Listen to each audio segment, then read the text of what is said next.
it's costly, it takes more time for it to be validated. The bigger this gets, the more expensive it will be. It's a play of supply and demand. The more that you have out there, the less valuable it becomes. And that's why Bitcoin, though it does not have a lot of real-world applications yet, because it's very, very scarce, hence it becomes more valuable.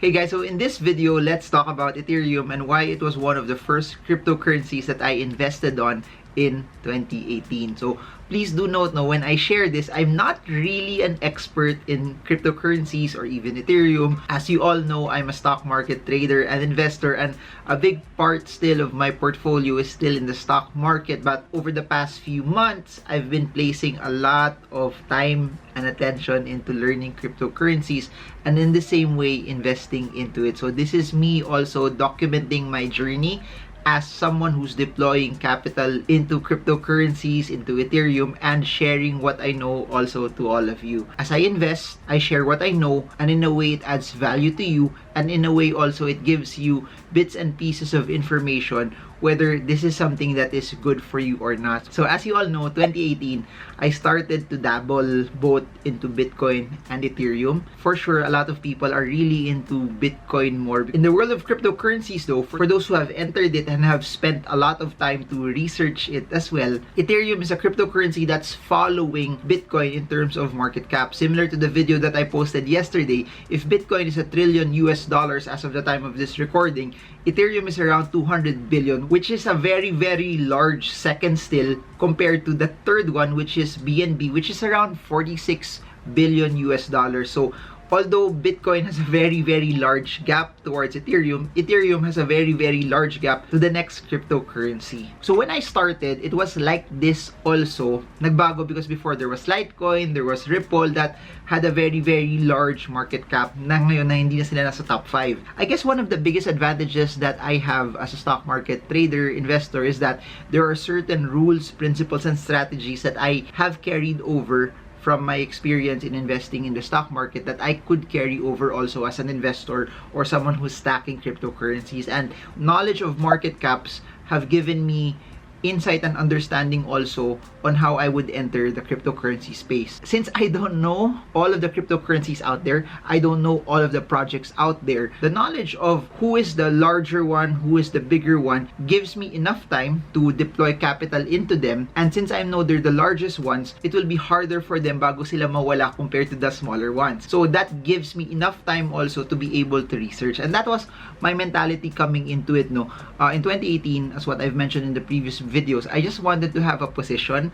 I just wanted to have an allocation into it that it would be a small part of my portfolio. It would be something na gusto ko maglagay para habang inaaral ko siya, na-experience ko na rin yung volatility. And I guess that's one of the advantages also of investing in the market, that although mas malupit yung volatility sa cryptocurrency space, the volatility that's in the cryptocurrency space, and then because it's 24/7, it's something na hindi ako nasya-shock given that I've experienced it in the stock market. Ethereum started 2014. It was invented by Vitalik Buterin, who was a Canadian programmer, and at that time when he invented it, he was only 19 years old. So please remember, the very, very first cryptocurrency that became mainstream was Bitcoin. What made me excited in 2018 about Ethereum, when I started to study it, it had more real-life applications than Bitcoin. People would always confuse Bitcoin and Ethereum as something that's the same because they are both cryptocurrencies, but the inherent difference, in my opinion, between Ethereum and Bitcoin is that Ethereum is basically a smart contract. Think about it. Pag pupunta ka sa bangko, pwede ka kumuha ng loan eh. Because the bank lend you money, you would have to pay them amortization. As you start to pay them amortization, the papers that state ownership for that particular house is with the bank first. You know you can trust the bank that once nabayaran mo yung loan, everything would be transferred under your name. What smart contracts would do and what Ethereum would do is it could disrupt that entire cycle, that this is one party, this is the bank, and then this is the person that's selling. What's gonna happen right now for smart contracts for Ethereum, a possible practical application of this is mawawala yung middleman, and then you just have the smart contract in between. Instead of having a middleman that will enforce the contract, that will enforce the loan, you just have an algorithm, a ledger that will enforce it. By the time na nabayaran mo na lahat, payments mo for the amortization, the contract will in essence give the ownership to you, and then it will close everything. For those who are familiar with Kickstarter, sa Kickstarter naman, Kickstarter yung nasa gitna. Nangyayari normally sa Kickstarter is you have an entrepreneur that needs funding for their particular business, and then on the other side you have people who have cash. So yung contract naman na nangyayari doon is this: you put in cash, Kickstarter collects it, and as Kickstarter collects it, pag nabuo yung pera, you trust Kickstarter that Kickstarter will give the money to the entrepreneurs. In the same way, the entrepreneurs trust Kickstarter that they will receive the money. In the same way, a smart contract can disrupt that. You don't need to have Kickstarter. You can just enter into a smart contract that's riding the blockchain network. You just have a smart contract that everything is written there. Okay, pag nabuo yung funding goal na 1 million, didiretso na kagad yung pera dito sa entrepreneur na to, and then whatever benefits that the people who funded it, they will also get as part of the contract as well. So ngayon, because everything is in the contract, everything is in the ledger, everything will be automated in a way na once na hit tong goals na to, these people who invested in it will get this. If you've watched my videos on blockchain, you do know that pag blockchain yan, you cannot tamper it. Kung nakasulat na siya dun sa blockchain, it cannot be changed anymore. It's immutable. And in the same way, sa blockchain, it has to be verified. Yung magsasabi na, oh, totoo to na nangyari tong deal na to, 1 million may investor dito pupunta sa entrepreneur na to, it gets verified by other computers in the node. I think yung biggest problem naman ng Ethereum right now, remember what I said, na meron kailangan mag-validate na totoo yung transaction na yun. Yung tawag doon is what you call proof of work.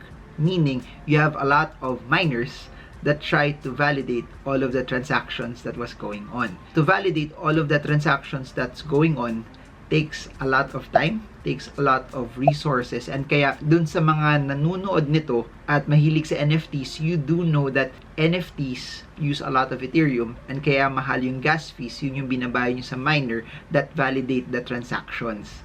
And that, I think, is the problem of Ethereum, since right now they're still using proof of work. It's costly, it takes more time for it to be validated. The bigger this gets, the more expensive it will be. And that's why there's Ethereum 2.0, which instead of proof of work, it has proof of stake. That instead of every miner trying to validate it, in proof of stake, you just assign one node that will somehow validate that particular transaction. That's for another story, for another time, for ano yung proof of stake. One of the biggest advantages also of Ethereum, ang daming apps, ang daming wallets, ang daming application na gumagamit sa kanya. The thing though also that I want to note to everyone is that Ethereum, there's unlimited supply as of now, unlike Bitcoin that it's limited. It's a play of supply and demand. The more that you have out there, the less valuable it becomes. And that's why Bitcoin, though it does not have a lot of real-world applications yet, because it's very, very scarce, hence it becomes more valuable. By the way, my style in this also is that I'm not looking at kung ano yung pwede kong kitain kagad sa cryptocurrencies. Whatever you earn is just a byproduct also of how convinced you are on the asset class you're deploying money into. And what gives me comfort and what gives me conviction in putting in money into something is because inaral ko siya. And that's what we're doing right here. I'm doing my best to share to you what I know about it and trying to explain it in a way na madali siyang maintindihan, na digestible siya. And what I've realized also is this, the more I share to people, the more I also understand it. It's not just me trying to understand it on my own, but the more I try to help people understand it, the more knowledgeable also I become in that particular aspect, because it forces me to go into a deep dive into it. think about the paintings that are in NFTs. Since it uses smart contracts, you can validate kung lahat ng mga transactions, kung saan galing yung painting na yun, yung artwork na yun. Alam mo kung magkano yung unang na-transact na value, sino yung bumili, magkano niya binili, kanino to pinagpasapasahan. What's interesting about that is, you all know sa NFTs, the artist can define magkano yung gusto niyang kitain na percentage off of every transaction. Part of every smart contract is something that allows it to be executable in a way that kahit nakapang 20 or 25 transactions na siya, since part of the contract is there's a percentage for whoever that artist is, it's enforceable that no matter how high it goes, the artist gets something. I think you can also put this into an election, that an election could be under a smart contract so that mas reliable yung results. And since nasa blockchain network siya, you cannot cheat anymore because it's immutable. Hindi mo pwede palitan yung result. Think about how this disrupts so many industries. You put that all together, that gives you a notion on how big this could possibly be. As much as I like it, I'm also diversifying. I'm putting just an amount of money that I can tolerate. I'm also spreading it out also into its competitors. I'm also staking for ETH 2.0. But in the same way, it's still one of my largest positions side by side with Bitcoin. So I guess yung biggest advantage niya up against Bitcoin is that it has a lot of real world functions. Then you also have a visible founder. Then you also have a lot of people collaborating to be able to make it better. But in the same way, madaming pwedeng lumaban sa kanya. Unlike Bitcoin, Bitcoin right now has solidified itself as the gold in the cryptocurrency market. Right now, no, March 2021, Bitcoin has gone up so much, but if you check it also, Ethereum is being transacted more right now than Bitcoin. So if you're just looking at it in terms of usage, I'll place Ethereum right high into this. Again, similar to every technology, we don't know kung may papalit sa kanya, may tatalo sa kanya, but we want to be in the right side of change. And if you want to deploy capital, you want it into something that is innovative, that's disruptive, that is heavily part of the future. For those who want to invest in Bitcoin, other cryptocurrencies, you can do so via buying the exact coin via Binance. Link is in the description below. Or for those who just want to trade it, link is in the description below for eToro as well, where you can also buy the CFD version of your favorite cryptocurrencies. And for those who want to learn more about how I analyze stocks, there's 2 ways for you to be able to do so, or 3 ways. One is to watch all of my videos all on YouTube. We have thousands of videos that are free. Second is, I have a technical analysis course happening this May. Link is in the description below. Everything will be via Zoom. And what's interesting about technical analysis is it allows you to analyze stocks, cryptocurrencies, forex, commodities, just by using one chart. If you know how to analyze technical analysis, you can trade any market in the world, and that's what we will discuss. And what's interesting about it, doing it via Zoom, is we did it once this year. There were a lot of people from different parts of the world also who joined, which I think is amazing because it allows us right now in 2021 to learn as we are at our homes also without us going out. So for those who are interested in that, I'll put it in the description below. Just look for it, Stock Smart Zoom session. And for those who want to learn via reading my books, I have 5 books which are available in both Shopee and Lazada. National Bookstore also, but if you want to stay safe, it's better to order it online as well. Comment below what other cryptocurrencies you want me to talk about. And as you all know, I'm studying 5 right now and adding 2 more to learn further. If there's anything in that 7 that you have questions on, please do let me know. Or if there's anything that you want to suggest also that you want me to study, please put it in the comment section below. If this was something that was very beneficial to you, that you learned a lot from it, comment I learned a lot and I stayed up until the end.